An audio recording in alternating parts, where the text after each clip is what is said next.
Oreos are a knockoff. The original cookie was called Hydrox, introduced 4 years earlier. Nabisco copied it, crushed the competition, and made everyone forget Hydrox ever existed. In 1908, a new kind of cookie quietly changed American snacking. The Loose brothers, Jacob and Joseph, ran their Kansas City bakery with an almost stubborn sense of purpose. Their company, known as the Loose Biscuit Company, would later adopt the name Sunshine Biscuits, a nod to their factories built with walls of windows, letting sunlight pour onto the production lines. Their ambition was to create a treat that felt pure, safe, and modern in an age obsessed with food safety. Their answer was Hydrox, the first cream-filled chocolate sandwich cookie sold in the United States. The name alone raises eyebrows today. Back then, though, Hydrox was meant to signal purity from hydrogen and oxygen, the building blocks of water. Early advertisements promised a cookie as clean and wholesome as its name, with slogans like "The Aristocrat of Cookies" and claims of unmatched freshness. Sunshine's branding leaned hard into the idea of trust. Their wrappers boasted purity, their factories gleamed, and their cookies were marketed as a refined choice for the careful shopper. Hydrox arrived years before its better-known rival, setting the template for what a sandwich cookie could be. 2 crisp, dark chocolate wafers, pressed with an ornate floral design, sandwiched a smooth vanilla cream. In an era when most cookies were plain, Hydrox looked and tasted like something from the future. Soda fountains and drugstore counters across the Midwest stocked them, and for a time, Hydrox was the gold standard. Yet even at its debut, the name carried a faint whiff of the laboratory. While the Loose brothers believed they had found the perfect symbol for purity and progress, Hydrox's scientific ring would later become a liability. But in 1908, there was no question, Hydrox was the original, and Sunshine's faith in their cookie and their brand was absolute. 4 years after Hydrox set the standard for cream-filled chocolate sandwich cookies, a new contender appeared. On April 2, 1912, the National Biscuit Company, already a powerhouse in American baking, unveiled the Oreo biscuit. The timing was no accident. Nabisco had watched Hydrox's success and decided to offer a strikingly similar treat: 2 dark chocolate wafers embossed with a decorative pattern, sandwiching a layer of sweet white cream. Even the size and shape matched the original. What set Oreo apart wasn't the recipe, but the resources behind it. Nabisco, known as the National Biscuit Company, operated coast to coast, with a distribution network that dwarfed Sunshine's regional reach. Within months, Oreo was on shelves in cities Hydrox had never touched. Early advertisements described Oreo as the highest-class biscuit, positioning it as a premium product despite its familiar look. The name itself is a puzzle that has never been fully solved. Some believe Oreo comes from the French word for gold, or perhaps a nod to the original gold packaging. Others point to the Greek word Oreo, meaning mountain or hill, which could reference the cookie's rounded shape. Another theory is that Nabisco simply liked the sound, short, memorable, and easy to say. What is certain is the name's appeal. Oreo rolls off the tongue, far removed from the clinical ring of Hydrox. From the start, Oreo was more than a product. It was a brand built to travel. Nabisco's national muscle meant that within a single year, Oreo could be found in big city groceries and rural general stores alike. The copycat had arrived, and with it, a new chapter in America's snack history began. No law protected the cream-filled sandwich cookie. In the early 1900s, the U.S. Patent and Trademark Office granted trademarks for names, but not for basic food formats. Sunshine registered the name Hydrox, but no design patent existed for a cookie made of 2 chocolate wafers and a layer of cream. The recipe and shape were open territory. Nabisco's lawyers knew this. When Oreo launched in 1912, it borrowed nearly every element of Hydrox's design, with no risk of legal challenge. There was nothing to stop them. No patent to enforce, no copyright to claim. The only real difference came down to the name and the muscle behind it. But the playing field was never level. Nabisco's national reach was unmatched. By 1912, the National Biscuit Company operated bakeries in major cities across the country. Their network stretched from New York to San Francisco, with delivery routes that reached thousands of grocery stores, corner markets, and soda fountains. Sunshine, by contrast, was anchored in Kansas City and the Midwest. Their cookies might have been a hit in regional shops, but getting Hydrox into a New England parlor or a California lunch counter was a logistical challenge they simply couldn't meet. Distribution maps from the 1910s tell the story in stark lines. Nabisco's system of bakeries in multiple states and direct-to-store delivery gave Oreo an instant presence from coast to coast. Hydrox, despite its head start, remained a local favorite. The gap only widened as Nabisco poured resources into expanding its routes and building relationships with retailers. Within a year of Oreo's debut, the copycat was everywhere Hydrox couldn't go. The absence of a patent wasn't just a legal footnote. It was the crack that let Nabisco's national engine roar through, turning a regional innovation into an American staple.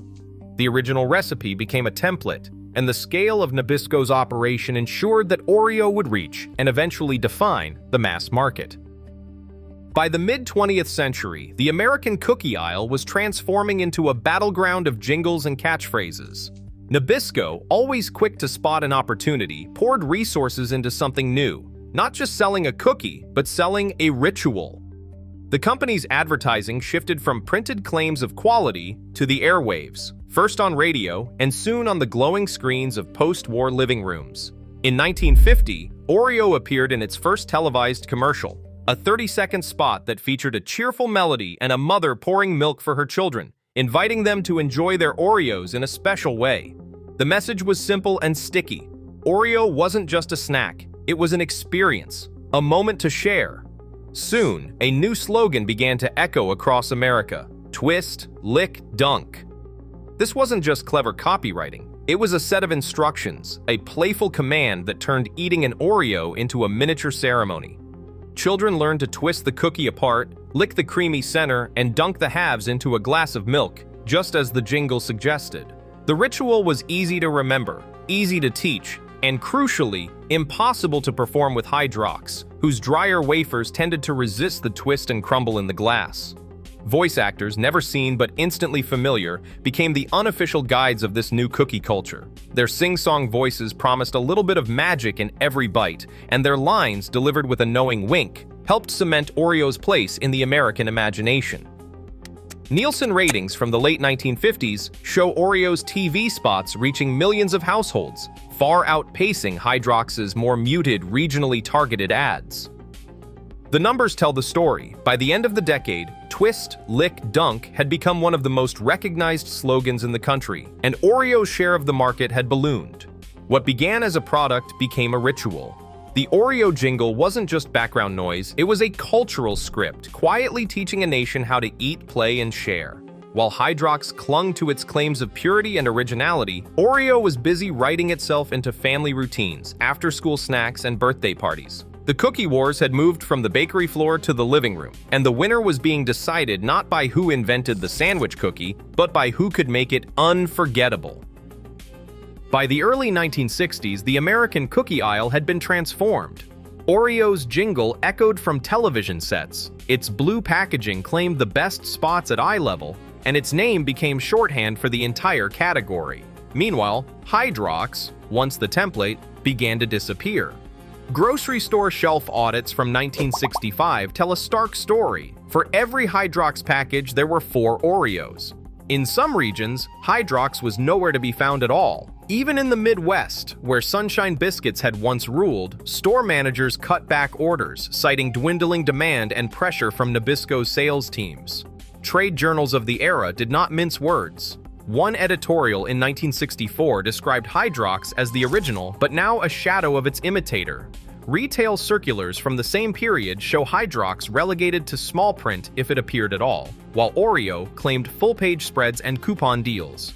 Sunshine's advertising budget simply could not keep up. By the mid-1960s, Nabisco outspent Sunshine on Oreo 6-1. The difference showed up on every supermarket shelf, in every Sunday newspaper insert, and in the minds of a generation raised on Oreo's ritual. Sunshine tried to respond with new slogans and modest price cuts, but the gap only widened. Store buyers, lured by Nabisco's promotional allowances and volume discounts, gave Oreo the best displays and end caps. In interviews, former Sunshine sales representatives recalled being told to push Hydrox as the original, but most customers shrugged. The name, once meant to signal purity, now sounded out of place next to Oreo's cheerful branding. In some markets, Hydrox was quietly dropped from inventory lists altogether. The numbers were impossible to ignore. By 1965, Oreo outsold Hydrox nationally by a ratio of 4-to-1. Sunshine's product, once a national trendsetter, had become a regional holdout, familiar only to loyalists and overlooked by new shoppers. The company's own memos from the late 1960s reveal a sense of resignation. They said, "We are the original, but the market does not care." As Oreo's grip tightened, Hydrox lost not just shelf space, but its place in the public imagination. The original was fading, boxed out by the copy that had learned to play and win the game of American retail. In 1996, the Hydrox brand found itself in new hands. Keebler, a major player in the snack aisle, acquired Sunshine Biscuits that year. On paper, the move looked like a chance for Hydrox to regain lost ground, riding Keebler's broader distribution and marketing reach. But inside boardrooms, the calculus was different. Keebler's executives were chasing bigger opportunities: Cheez-It, Vienna Fingers, and Fudge Stripes, brands with stronger sales and clearer growth paths. Hydrox, by then a fading name, was quietly deprioritized.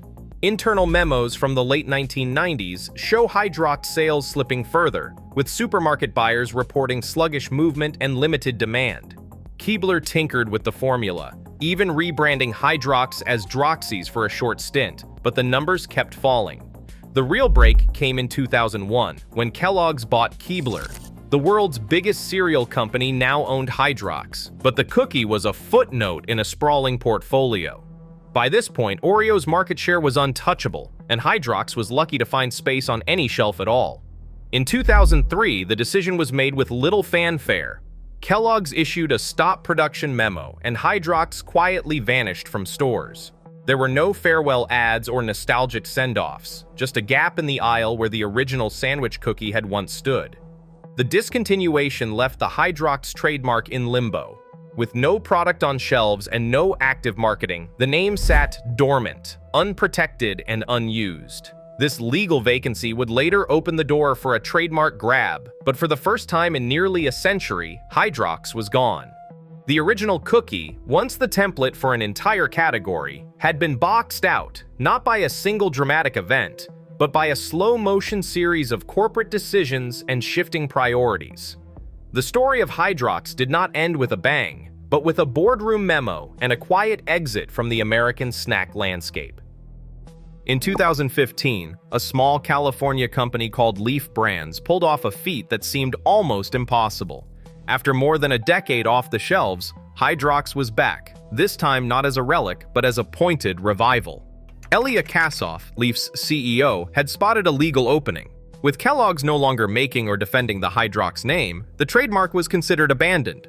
Kassoff gathered evidence, including a letter from Kellogg's confirming Hydrox was discontinued with no plans for revival. He submitted this to the U.S. Patent and Trademark Office, and in September 2015, the USPTO officially reinstated the Hydrox trademark to Leaf Brands. For the first time since 2003, the original sandwich cookie was legally back in business. But a trademark is only a name. The real challenge was getting Hydrox back into the hands and memories of American snackers. Leaf Brands reformulated the cookie to match its early recipe: real sugar, no high-fructose corn syrup, a crunchier texture, and a bolder chocolate flavor. Kassoff's message was clear: Hydrox was not an imitation, but the original. Yet the comeback was anything but simple. Most major grocery chains had never heard of Hydrox, or worse, remembered it as a failed knockoff. Securing shelf space meant fighting an uphill battle against a corporate giant that now dominated every aisle. Meanwhile, Oreo had become more than a cookie. It was a global juggernaut. By 2022, Mondelez International, the parent company of Nabisco, reported Oreo sales topping $3 billion a year. The cookie was sold in over 100 countries, with factories from Chicago to Shanghai churning out more than 40 billion Oreos annually. Every minute, nearly 4,000 Oreos were eaten somewhere in the world. The numbers dwarfed anything Hydrox could hope to achieve. Even in its heyday, the contrast could not be sharper. On one side, a tiny revival led by a determined entrepreneur, clawing back a forgotten name and recipe. On the other, a corporate behemoth whose so-called copy had become the world's best-selling cookie, its origin story rewritten by sheer scale and marketing. For Hydrox, the reward was a niche following and the satisfaction of setting the record straight. For Oreo, victory meant not just outselling the original, but erasing it from memory. In the world of cookies, the winner writes the history. Today, most shelves stock Oreo as the default, the copy that erased its own origin story. In a world where marketing trumps memory, the original often vanishes without a trace. What we remember as authentic is sometimes just what survives the loudest. Even now, every bite is a quiet reminder. History isn't just written by the winners, it's branded by them. What do you think? Does the story change how you see your next cookie?